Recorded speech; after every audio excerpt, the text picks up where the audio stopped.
राम राम भाई सारा आज के व्लॉग में आपका स्वागत है। हम देख रहे होंगे हम कैसे बैठे हैं तैयार हुए हैं ट्रेन में, क्योंकि भी आज इतनी जल्दी जल्दी हुआ था ना, पूछो कुछ ना। क्योंकि मॉर्निंग में उठे, मेरी अक्खा देखो पहला कैसी हो रही है। मॉर्निंग में उठे हम 4 बजे, जल्दी जल्दी उठने के बाद हम जल्दी जल्दी रेडी हुए, क्योंकि मेरे पास इतना टाइम नहीं आया था। तो हम गए थे फटाफट निकले, अंधेरे में ही आए आगे मैं ना। और ऊपर से मीह का मौसम हो रहा, कोई बहुत मुश्किल से आए थे। आका फटाफट भाई ने मैंने छोड़ा और मतलब ट्रेन में बैठाया। ट्रेन इतनी जल्दी, मतलब टाइम टू टाइम थी आज ट्रेन। पहला जिस हो गया ना, कल लेट आई थी, आज बिल्कुल टाइम पे थी। तो हम आ चुके हैं और हम मध्य रास्ते में गए हैं ना, 2 स्टेशन पार कर दिया मैंने। अब हम जाने लग रहे हैं घर वापस, क्योंकि जो मैं कल अपने एग्ज़ाम का काम कराना आई थी वो कंप्लीट हो चुका है। तो अब घर हम वापस जाने लग रहे हैं। थानू पता ही यार, फिर हमारे फास्ट चल रहे हैं, तो फास्ट करके थोड़ा ट्रैवलिंग में भी औखा हुआ है ना। तो वैसे औखा तो कुछ नहीं, भूख वगैरह भी नहीं लगती, पर नींद नहीं पूरी हो रही यार। मेरी आइज देखियो कैसी हो रही है, अक्का में पानी जाने लग गया नींद की वजह से। इनका भी वही हाल हो रहा है। तो फिर घर जाके रेस्ट करेंगे, अच्छी तरह चाय वगैरह पियेंगे, काम कुम निबेड़ेंगे, फिर रेस्ट करके अपना और काम धंधा देखेंगे। तो भाई दिन की शुरुआत मेरी यहाँ से स्टार्ट हुई है, पूरा दिन देखेंगे कैसे निकलेगा। बने रहो मेरे साथ, मेरे ब्लॉग के ब्लॉग में, आई मीन चलो भी यार बाहर का व्यू तो मैं थानू ये देखो भाई। इतनी इतनी ज़्यादा बारिश हो रही है ना बाहर, इसमें मिरर पर भी आपको बूंदा वगैरह दिखाई दे रही होगी। तो हाँ, ये देखो बिल्कुल। पर मैंने ये कह रही थी ठंड लग रही थी, हवा बहुत तेज चल रही थी। राम जी ने भी पता नहीं क्यों रहा, पहले ने बिल्कुल गर्मी कर दी थी फेब के महीने में, फिर दोबारा इतनी ठंड कर दी। फेब की मार्च चल रहा है। हाँ, मैं तो भूल भी गई नींद के चक्कर में। तो अभी याद नहीं, फेब चल रहा है, मार्च चल रहा है, सॉरी मार्च चल रहा है। तो मतलब कि पहले इतनी गर्मी कर दी ना कि बस पूछो कुछ ना। भी 2 टाइम नह ले ऐसा मौसम कर देगा। पर इबना यार इतनी ठंड कर दी है कि दोबारा रजाइयाँ काटने का मौसम आ गया कि नहीं। सच्ची मन रात कंबल देगा सोई। हाँ ना भाई, कुछ तो अम्बाड़े में तो इतनी ठंड हो रही थी ना, पूछो कुछ ना। पर फिर भी ट्रेन में इतनी लग नहीं रही है। देखो क्या जुगाड़ करके बैठी मैं, मनवा लग रही थी। ये देखो मेरे विंडो के आगे बैग लगा के बैठी हूँ मैं, मुझे ठंड लग रही थी इसकी वजह से। तो बाकी हम जान लग रहे हैं लाइन, थानू रस्ते में सारा व्यू दिखाते। तो जी हम आ चुके थे घर आने के बाद भी। और क्या नाम लेकर इतनी नींद चढ़ रही थी ना, मैनू पूछो कुछ ना। और फिर मैंने सारे पर्दे पुर्दे ले लिए देख, रूम के भी ले दिए, इतनी साइड के पर्दे ले दिए, बेड वगैरह लिया, कंबल। और ऐका सिर्फ चाह पिया, ये तो सोने की तैयारी आ। तो मैं सोंगी पड़कर ड्राई कपड़े मैंने इस करके चेंज करे। मैं चल कोई बात नहीं, पड़े रहने दे, अब नहीं चेंज कर दे। और भाई यो मेरी ड्रेस थी, पता कैसी है देखो, ये है ये ड्रेस फुल, ये लोअर है, ये है फुल ड्रेस भी बहुत सुंदर है। भाई जिस चीज़ मंगानी है वो लिंक मेरे पास कमेंट में लिंक शेयर कर कह दियो भी लिंक भेज दे, मैं भेज दूँगी। और भी तो मैं सौ पड़का और थोड़ी देर में उठांगे, फिर देखेंगे क्या क्या हुआ। और मैं सो का उठ गई थी, उठने के बाद थानू पता ही मैंने जोत जगाई हुई है। देखो मैंने बैंगल्स डाल लिया, ये देखो। और ये देखो माता की हम दर्शन कर सकें, उस दिन मैं दर्शन करा नहीं पाई थी, तो आज दर्शन कर सका। देखो मैंने जोत लेनी थी नई, तो ही मैं फ्री थी, मैंने फ़ोन का चार्जर ले लिया। तो अपना ही मैं जान लग रही हूँ मम्मी को दुकान पर, क्योंकि मम्मी वहाँ छान रही मैदा। और भाई थानू एक चीज़ दिखाऊँ, एक चीज़ ने आज सारा दिनों के लहू पी रखा। अब मेरा तो कतई लहू पी कर ख़त्म कर दिया। ये देख टुकर टुकर दिख रही बैठी हुई चूही। अरे भाई यो लोहे की ऊपर तक काट रही, बताओ इतनी क जुआकड़ी सी यो देखियो। मैं कहा ये चूही इतनी की जुआकड़ी सी लोहा काट देगी, टक टक टक टक टक टक टक। ये लैर की इसने बस, जब देखो क्या हो गया। हाँ हिम्मत नहीं आ रही है वो, देखो तो ये दे मनु देख कर लुक्का बैठी दे पीछा, दिख नहीं रही है। और जहाँ मैं चली गई फिर निकल लग जाएगी टुक टुक टुक टुक। इधर लाइट जग रही है, वो लाइट के चांदने में नहीं आने की। ये बंद करी, आवाज़ सुनियो तुम, अब करेगी थोड़ी देर तक करेगी, देखियो 1 2 3, ये भी तक आवाज़ नहीं आई।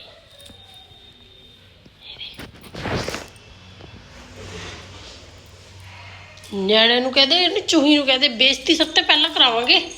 सही बात है कि नहीं। जिक्र न्याणा कहते हैं भी इस तरह वो तो बेले टाइम वो जो मर्जी करके दिखा दे, अगर जब कैमरे के सामने वो कहते बच्चे नहीं करते, जमी नहीं कताई करने को काम चूही को हो गया। मैं कह रही थी लाइट बंद करके टक्कर टक्कर कराएगी, इन्हें मेरी बेइज्जती कराई थी, कर नहीं रही है यार, पता नहीं कब तक करेगी। अगर जो टक्कर टक्कर कराएगी मैं थानू पक्का दिखाऊंगी। तो मैं जान लगी नहीं अब दुकान पर मम्मी को, क्योंकि मम्मी वहाँ छान रही थी मैदा। देख देख दिख रही दिख रही हो, दिख रही सच में। अरे मैंने देखकर दौड़ गई, कर रही थी ना टक्कर टक्कर। हाँ मैं झूठी नहीं हुई, खैर सच में। तो चलो भाई मैं चली दुकान पर, देखा मम्मी क्या कर रही है।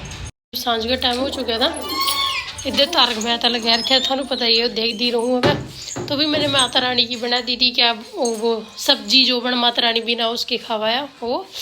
और क्या बनाया, हाँ दही बनाई है आलू वाली। इब रोटी तो मम्मी बनावेगी, वो मेरे को बनती कोई नहीं, जो मैंने बनाना तो वो मैंने बना दिया। इब हम जान लग रहे हैं बाजार, है ना सर जी।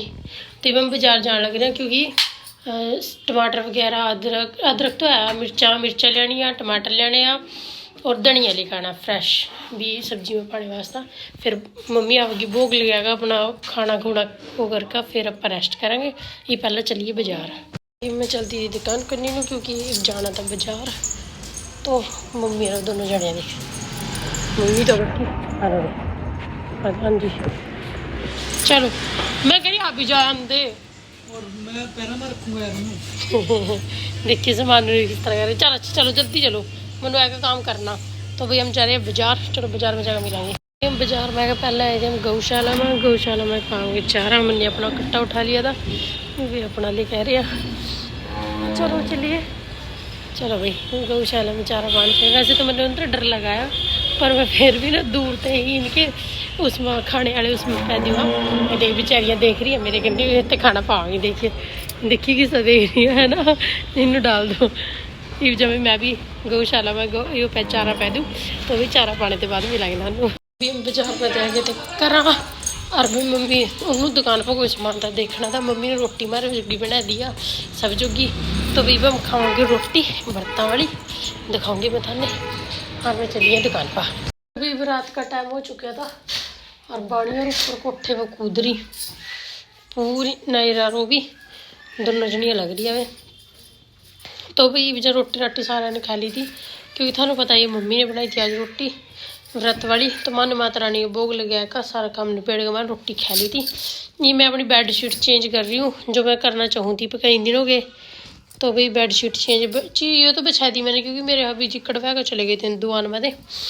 तो मैं चल फटाफट बिछा दूँ, मैं चल आप जाओ मन जल्दी व्लॉग बनाना। फिर मैं क्या नाम लेगा ना, बात चीता कर दे रहा, न्यू कर दे रहा, फलाना कर दे रहा, टिमका नहीं करी जाएंगे, मेरी बात नहीं सुन दे। तो फिर मैं चल आप जाओ, फिर मैं व्लॉग ऐड करूँगी। तो फिर मैं जा यो पिल्लो चेंज करने लग रही थी, कवर पिल्लो कवर। और भाई वो नहीं रहे बहुत मुश्किल से एक हाथे कर रही मैं। चलो बड़ी मुश्किल एक पिल्लो निकल गया, दूसरा तो मैंने पहले ही निकाल दिया था। तो ये इनके पिल्लो जो से मैं पाऊँगी इसके अंदर पिल्लो कवर, आई मीन ये रही। ये चादर मैंने भी अच्छी लगा बहुत, क्योंकि कॉटन की है, प्योर कॉटन की। और मेरे भाई ने मैं अंधे पानी दिया था, भी चल रास्ते में प्यास लगी पी लियो। फिर ये बोतल बेचारी सबूती वापस आएगी। तो उसी के साथ साथ पहले बेडशीट क्लीन कर दी, चेंज करके पिल्लो भी मिलाएंगे। तो जी ये मैंने अपने कपड़े भी चेंज कर लिए थे, क्योंकि जब ये बेडशीट चेंज होगी तो मैंने भी आप कपड़े चेंज कर लिया। मैं चली थक गई बहुत ज़्यादा। तो भाई उठाया अपना ब्लैंकेट, करे अपना रूम बंद हो गई शाम। पहले बार की सारी वैसे मैंने जोत मगी फै दिया था, छोटी लाइट जगह दी, बड़ी बंद कर दी। बहुत ज़्यादा टाइम हो गया ना, जहाँ उधर की लाइट जगह दूँ। और भाई बंद करी बड़ी लाइटा, नायरा ऊपर बोल रही किचन का दरवाजा लगाया। देखो भाई माता रानी की जोत जग रही है, अखंड जोत लगाई हुई है माने। तो चलो भाई अपने कमरे में, वैसे ना जोत ना कहते हैं ना अकेले नहीं छोड़े करते, तो हम छोड़ते भी नहीं है। मैंने भी घी गर्म करके वो ऐड करा उसके अंदर। तो फिर मैं चल घी गया का ही मतलब पैक उसमें फिर मैं कहा चल बाद में ब्लैंकेट की सेटिंग करूँगी।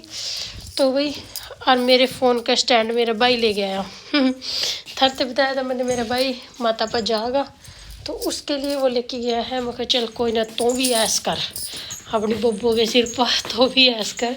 तो भाई वो गया है, उन्होंने कपड़े की शॉपिंग भी कराई कल परसों, तो ये कपड़े भी लेकर कल, हाँ कल मैं करा गई थी, तो कल शॉपिंग भी कराई, कल मैं कपड़े वगैरह भी लेकर आए। तो भी और ना 2 दिनों की इतनी ठंड पड़ रही, पता नहीं क्या रब नू क्या हो गया यार, दोबारा ठंड करी जा रहा। और मेरे पति देव कह रही कंबल के ऊपर ना कुछ और जोड़ लिए, ठंड लगाया रात ने। तो भाई ये मैंने एसी कंफर्ट नहीं का, वैसे तो मैंने गर्मियों वास्ते काट लिए थे, मैं कहा चल भी तो गर्मी आ गई एसी कंफर्ट लिए जाएंगे। पर मन्नू क्या हफ्ता था, रब ऐसी गेम खेल जाएगा रब ने हमारी खेलो गेम खेल दी। तो भाई चलो कोई बात नहीं, चल एसी कंफर्ट जोड़ दूँ इसके ऊपर, तो आई मीन सेट हो जाएगा, बेचारा ठंड लगेगी बेचारे नहीं। चलो कोई ना, इसके ऊपर ये जोड़ दूँगी, रात को आराम से लेकर सो जाएगा और फिर ठंड नहीं लगने की। एक दिखाऊंगी, एक सेकंड में इसमें जोड़ दूँ फिर दिखाऊंगी आप सब लोग मैंने कैसे ऐड कर टेम्परेली ऐसे। तो ब्लैंकेट वैसे तो रूम बंद हो जाए ठंड नहीं लगती, बट उन्होंने बहुत ज़्यादा लगा। मैं तो कोटी पाए फिर रहे, 2 दिन हो गए काटने का नाम नहीं ले रहे। घर गए कह रहे मेरी कोटी काटे ठा लिया, मैनू भी कह रहे अपना भी ले रही है स्वेटर और कुछ, मगर मन्नू ठंड लग रही है। देखो ये ऊपर एसी कंफर्ट है, नीचे ब्लैंकेट है, ऐसे ऐड कर दिया मैंने। वहाँ चलो ठंड से बच जाएंगे। चलो जोड़ दिया अभी, ये तो सो मैं रेस्ट करूँगी पड़कर, एक लाइट ऑफ कर दूँ क्योंकि भाई बहुत ज़्यादा थक रहे हैं, बहुत ज़्यादा, क्योंकि ना 2 दिनों की नींद पूरी नहीं हो रही मेरी, और मैं तो नींद आनी भी स्टार्ट होगी। एक लाइट ऑफ करी, अरे मैं चलूँ बेड पर, इवन उनका वेट करेंगे भी कब तक आवांगे। वे आ गए थे दुकान पर, हाथ पैर धोने गए हुए थे, मैंने तारा क्लचर सोंगी पढ़ के। मिलेंगे थानू कल और next vlog. Bye bye, good night and thanks for watching. और भाई मेरी live videos like share subscribe करें आगे तो आगे।